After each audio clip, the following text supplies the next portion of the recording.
What's up, everyone? Peter Kozodoy here. It's been a hectic day. For those of you that didn't catch my post yesterday, I've been on set all day for a client, um, doing some really great film shoots for a healthcare system. So that's cool. If any of you are in video production, give me a shout out. Let me know about your businesses. So I have a bunch of great questions from the last time that I'm going to go over. I can't believe it's been a week already. Don't know where the time goes. Then I have some new questions, all of which are very good, and some of which I've been thinking about because you guys had some really good ones this time. So thank you. And hopefully everyone's finally enjoying the nice weather here if you're up here in the Northeast. Okay, so let me start with Lisa, who was very patient from last time. Lisa says she's selling wedding dresses for brides. She's advertising on Facebook and Google between $500 and $800 per month. It's working. We're getting appointments. Awesome. It's our best form right now of reaching our target market, but is it really working? How do you know for sure how to maximize and find the perfect amount to spend to get max results allowable with the minimum amount necessary? Is there a ratio or number that we should start with? Is it purely trial and error? It's purely trial and error. Like not even Coca-Cola really knows. There are a couple different reasons why. One of which is you're dealing with people, and people are just very different depending on what's going on.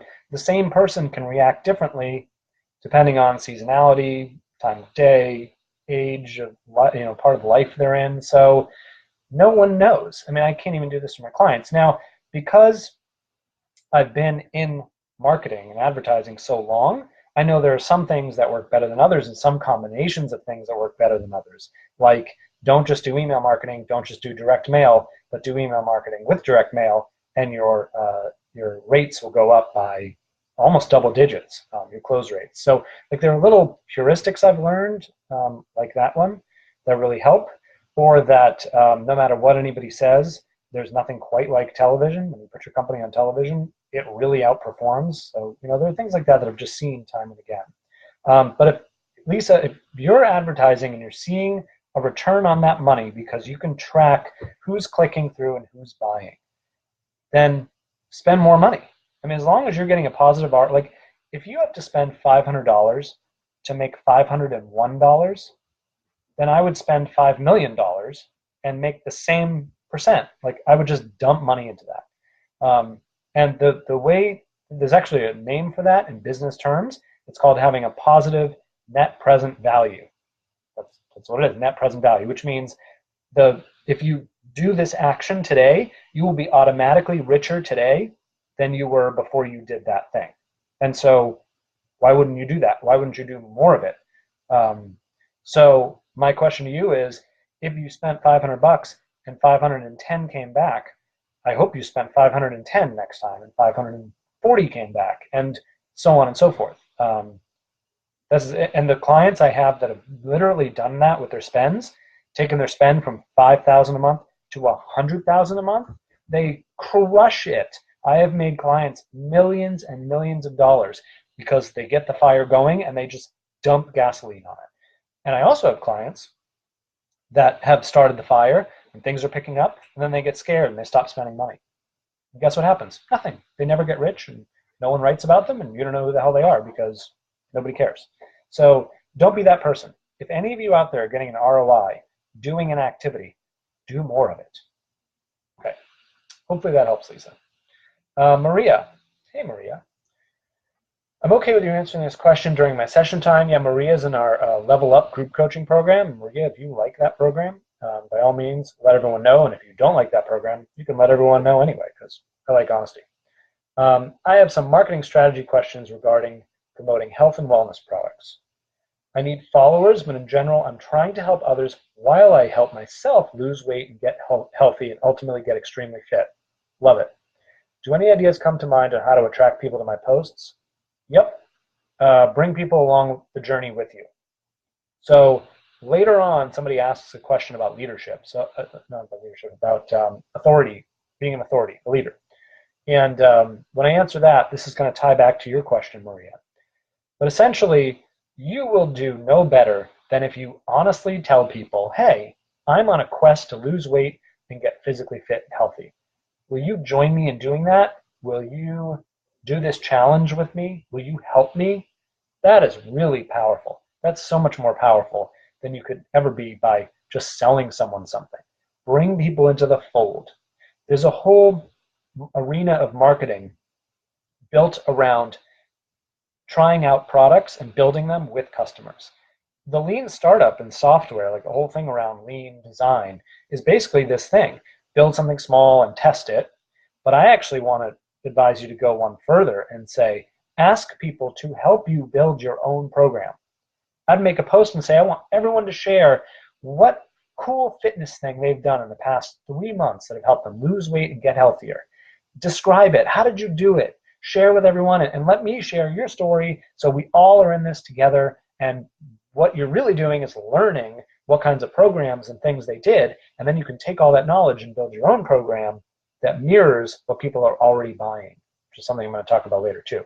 So that's a great question, but bring your audience into the mix and let them help you develop your own products and services and programs. Okay? Andreas, let's say I give a free ebook for free. Free ebook for free, that's good. But to get the link, you must like, comment, and share. Can I send an automatic message in Facebook, and when they do that action, I can send a message automatically? Honestly, I don't know, Andreas. But the best thing you can probably hope for is a chat bot. And I know I don't know for sure. I believe I have heard that there are triggers within chatbots. So if you send them a chatbot and then the chatbot, you have a certain action, like you reply to that chatbot, then the chatbot will know to say something else to say something else to you and carry you forward in the conversation. So you may want to check into that. And there was John Lee Dumas at EO Fire just did a chatbot messenger or something. If you Google John Lee Dumas, Entrepreneur on Fire, Facebook bots, do that and you'll find he had the guru that does bots, which I don't know. I'm not a big bot fan, but be that as it may, it'll take you down a little road and you'll be able to learn more about it. So, okay, let's move on. Diana. Hey, Peter. Hello. So I love that you reminded me that you do personal development. You're writing a book. Awesome. I'm writing a book. That's really hard. So congratulations. And want to get into webinars. Cool. I've read all the resources about creating a personal brand, and most of them I will. But after logo, social media accounts, and website, I'm lost. What do you recommend to start with? I recommend you join us on the next masterclass.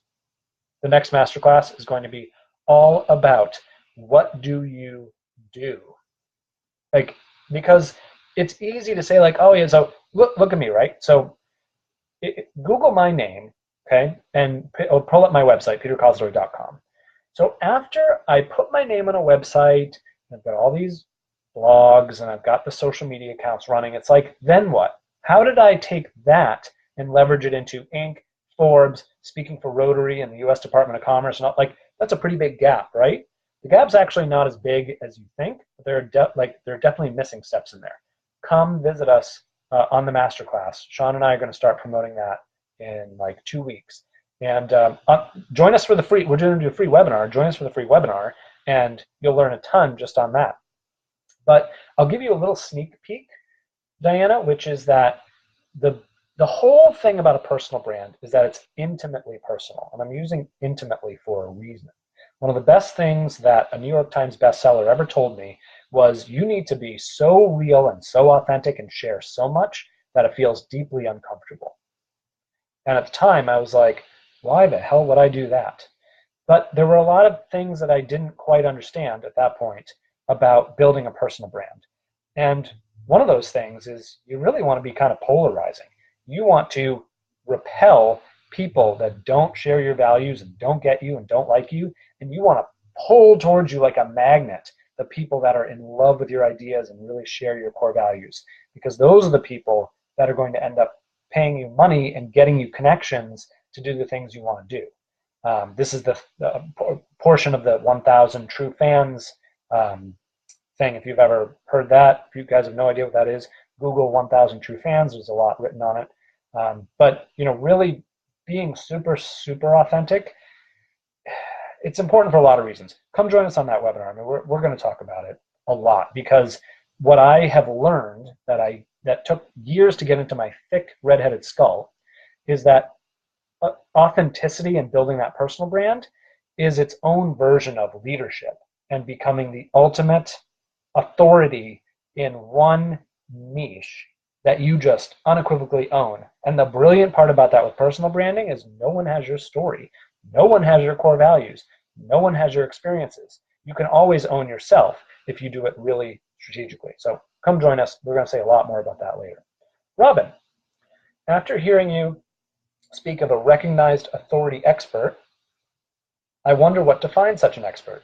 So this is a lot of what I've been talking about. Is it someone who has the systems in place and in writing? Thank you. So having the systems in place, Robin, is like, that's table stakes. That's like entrepreneurship 101.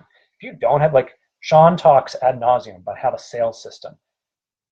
Have a system for everything. I have systemized everything to the point where it's written down in a binder. Especially, so at my biggest company, we literally have a physical binder, and it's like how to run our company for dummies. And that if we all got, lost at sea because we decided to take a sailing ship around the world, something, then someone could step into our business and literally run it and know how we do everything. That's pivotal, because going through that process is going to teach you a lot of things. But that's entrepreneurship 101. Being a recognized authority expert, as I was sharing with Diana, is a whole new thing. First of all, you have to find your voice, what I call your niche expertise. We're going to be talking about that on the webinar. And the big insight there is all of you already are an expert. That's a big mental hurdle to get over. So that's going to be number one. Join us on the webinar to learn more about that. Number two, you have to become an actual authority, which is different than an expert. Like, you could be an expert that nobody knows about, right? Like, who's the best iron bridge builder that ever lived? Like, I don't know. I don't know who that person is. But an authority, like if I talk about who's the greatest authority on social media, maybe Gary Vee comes to mind, maybe. And then you have to get recognized, a la Gary Vee. How do you get people to even pay attention to you? What kind of content do you put out? What kind of voice? What kind of strategy? What kind of assets? What kind of connections? What kind of leverage? These are all things we're going to be talking about on this next masterclass. And there's a big reason why we're doing this topic next, is because it's super pivotal. Like, for those of you who joined me on the business plan masterclass, I think you realized how, like, that's like the concrete foundation of everything, the things we did in that masterclass. Now, this being an authority expert, we're starting to build the house. We're starting to put the sticks in the air, as home builders call them, so that we can start wrapping it and it starts to look like a building. And that's how Sean and I are trying to think about these masterclasses and helping you guys construct not a home, but a skyscraper. So that's a great question, Robin. I am obsessed with this whole idea about being a recognized authority expert, because I've seen what it's done for me and my companies. I've seen the people it's allowed me to meet, the places I've gotten to go, the ridiculous experiences I've had, all because I've worked that niche expert system. So stay tuned. I'm really, really passionate about that. Andreas is back. Cool. Andreas, I'm trying to sell courses online for digital marketing. I was thinking to edit videos by myself with zero experience. My mother language is not English, so my English is poor.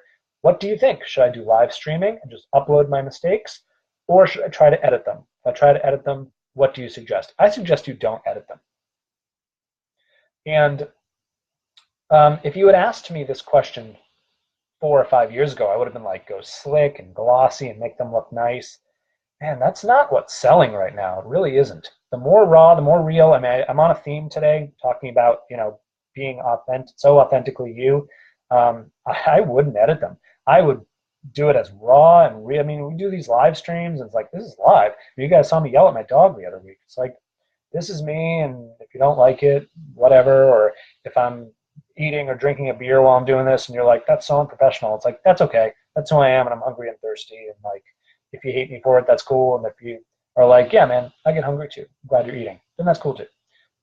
So, Andreas, my point is, be you.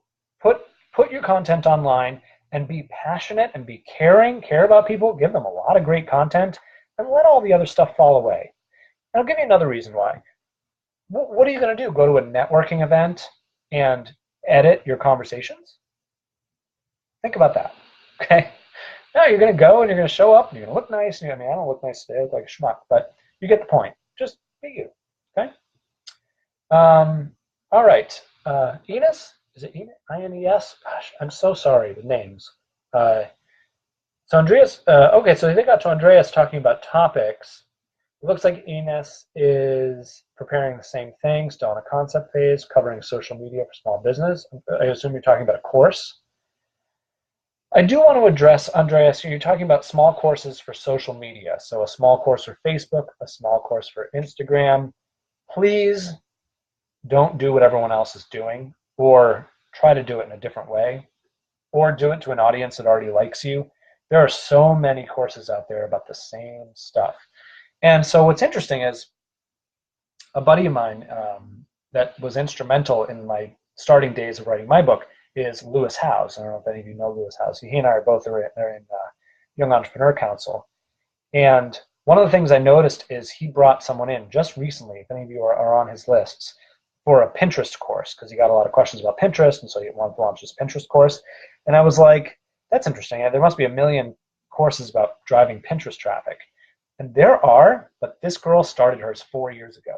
So point one, this is like the overnight success that took 4 years. So for anyone who wants to look at her stuff, her name's escaping me right now, but if you look for Pinfinite Growth, I think it's called, you can check it out.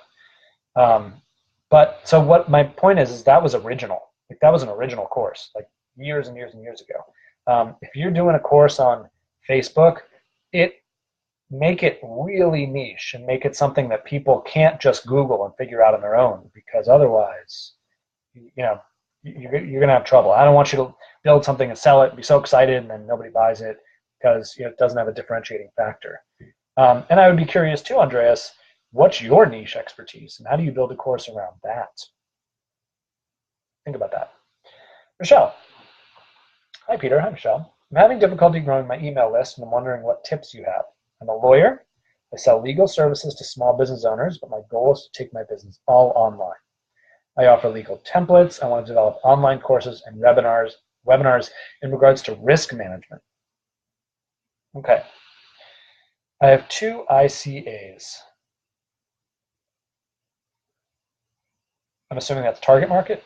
What is it? I don't know what ICA stands for. So share that with me. I'm curious now.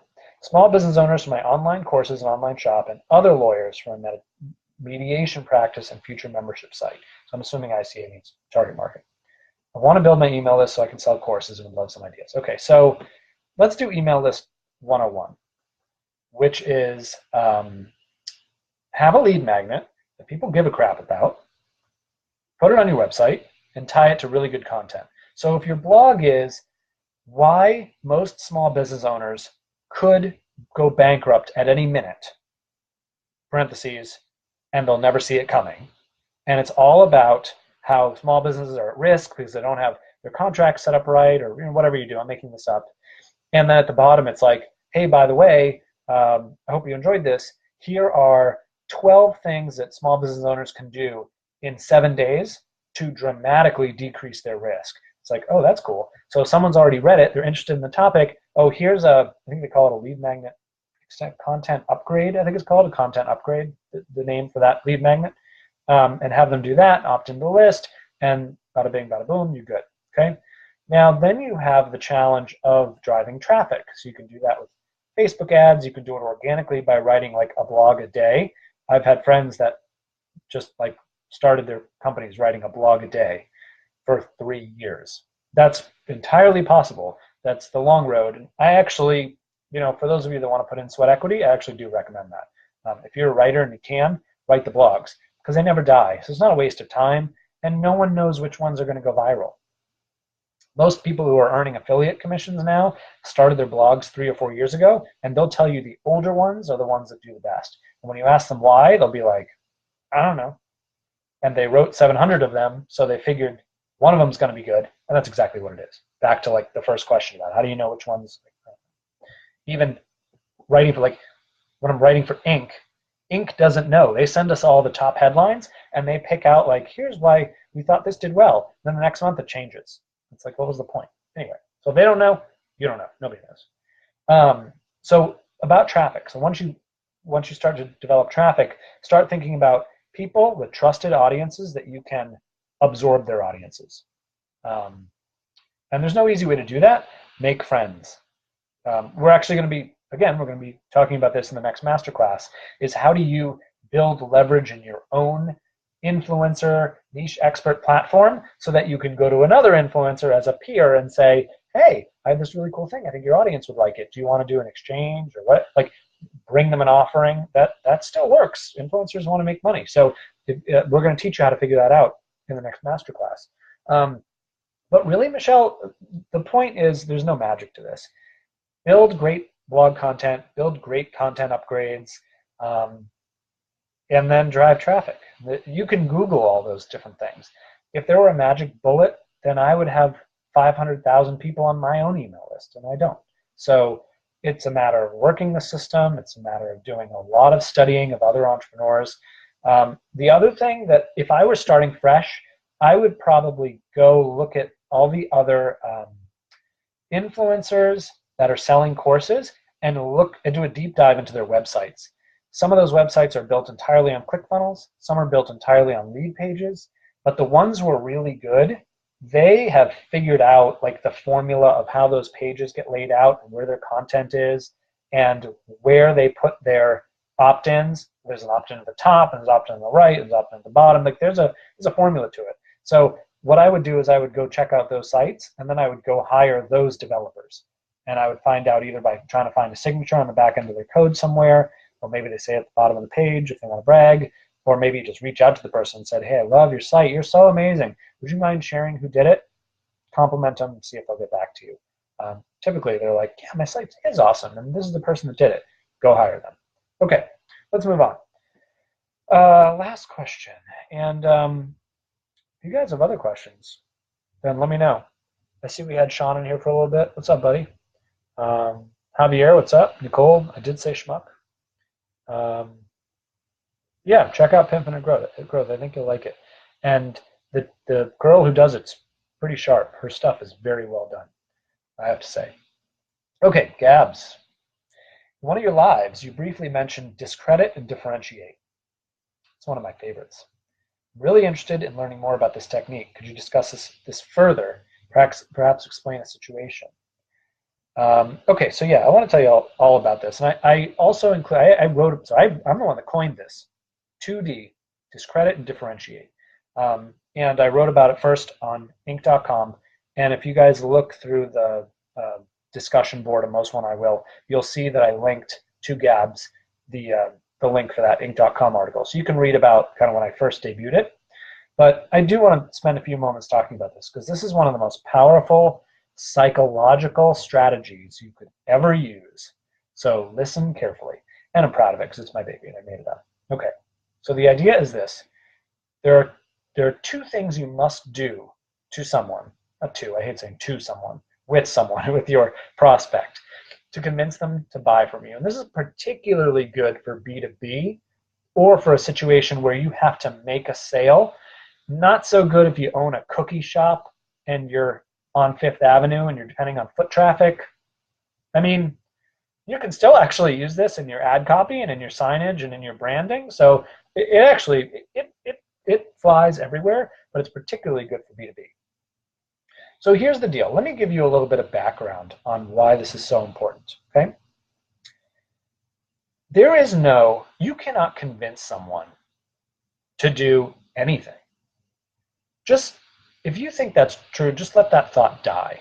Like, no matter how much you think, you have the power to actually change someone's mind to buying what you have to sell. You are wrong. Hold that in your head, even if you disagree with it, okay? People, their minds are like river streams, okay? They only run one way, which is downhill. No matter how much you want that stream to reverse course and run uphill, it's not going to happen. The best you can hope for is to take a big rock, put it in the middle of the stream, and divert the water in the direction where you want them to go, okay? Deep down inside, people have ingrained beliefs. They believe certain things about the world. They believe certain things about themselves. and you can't change those. Many a business partnership and many a marriage has been ruined because one or both people think that they can change the other. People's belief systems are ingrained in them from a very early age. We have developed these over a long period of time, and the only way to change them is through a life-altering event. Think like a car crash, or meeting the love of your life, or having a transformative educational experience, or hiring a coach who can help you identify your roadblocks. Like without those big life-changing, like break the cog in half moments, it's really hard, okay? Why am I talking about this? Because in order to sell someone anything, you have to work downhill with them. You have to feed into their system what they already believe, okay? Then you can take them by the hand and move them in the direction that you want, all the while with them saying to themselves, yeah, that is true. You're right. I do think that. Play into their beliefs, okay? Here's why this works. Most people, if you're about to sell someone, let's say you're a car salesman, okay? Everyone hates car salesmen. Nobody is like, you know what I love? Car salespeople. Like, I love people who sell. Like, nobody says that, okay? They have predetermined beliefs in their mind about buying cars, what that experience is like, what the people are like, how bad it's going to be, okay? So if I were a car salesperson, the first thing I would do, we're going to go through discredit and differentiate, say like, you know what? I bet you hate being here right now. I bet you were driving your car a couple of weeks ago and you were like, damn, my lease is up. I have to go back into the dealership. I have to spend all this stupid time with this stupid person who doesn't give a crap about me. They just want to sell me a car. This is awful. It's awful, right? And they're going to be going like, yeah, it is awful. God, this guy really, he gets it. This is really bad. It's like, man, let me tell you something. I feel the same way. In fact, I went and bought a car about a year ago. Thank goodness I haven't had to do it in a year. And it was terrible. The salesperson did this and they did that. And they made me wait for 30 minutes. And then when we finally decided on a price, they changed the deal on me. It was ridiculous. They'll be like, that's terrible. That all happened to you? Yeah, it was really bad. It's like, you know, luckily here at this dealership, we talk about those experiences all the time. In fact, when I had that experience somewhere else, I came back and we talked about it, debriefed it, and we actually have a list. Let me show you. Let me go get this and then come back with a list. This is all the stuff that we know we can't do. Look at right here. This is what I was telling you about. Change the deal after we've made it. We don't do it. We think it's terrible to do. Look at this list and give them the list. It's like, don't you hate all this stuff that car salespeople do? They'll be like, yeah, this is awful. Be like, well, that's honestly, I mean, I hate to stand here and be like, yeah, we're so different and all that. We're not that. We're just a car dealership, okay? But, you know, that list, this is all the stuff we believe in, and that's how we sell. So I'm sure you've been in a bunch of other dealerships. I'm sure they have a list like this too. You know they don't have a list like that. So do they. And at this point, you have flattened the entire industry. You've discredited everyone. Everyone sucks. And then you have taken their mind and convinced them that they're right, and you're leading them to make their own decision that this car dealership actually is different. You've never told them that. You've showed it to them. You've taken them on a journey using their own downhill momentum. That is the way you use discredit and differentiate. If you think that's cool, I want to hear about it in the comments, because I have learned this. I learned this the hard way, and I've used it to do $1 million deals. And it was like rain. It was just like, wow, this is cool. So I kind of like it. Hopefully you like it too. Yeah, that was a good question. I like talking about that framework. I think it's really powerful. And if you haven't noticed, I like talking about psychology. You know, the reason I've been a successful marketer is because successful marketing is rooted in deep human psychology. Humans are very understandable if you just take the time to do it. And hopefully through all these live streams and through the master classes, I can teach you how to think like a marketing psychologist so that you approach people in sales and marketing and your business strategies completely differently. Because once you learn to think like I'm trying to show you, when you see other businesses and other marketing, you just shake your head. You go like, man, how do these people even think that's going to work? It's because you know it, and they don't know. They're not in this one. I will. All right, I got nothing else. I don't see anything else that you guys have. So this has been really fun. I'm glad I caught up today. Have an awesome Memorial Day weekend. I'm going to spend it building your next class. And I'm going to go visit Block Island in Rhode Island for any of you who have been there. It's awesome. Hopefully the weather holds out. Have a great Memorial long weekend. I'm sure you've all worked hard for the first 5 months of the year. And make sure you have some restful time and have an extra beer for me. All right, everyone. Till next Wednesday. Take care.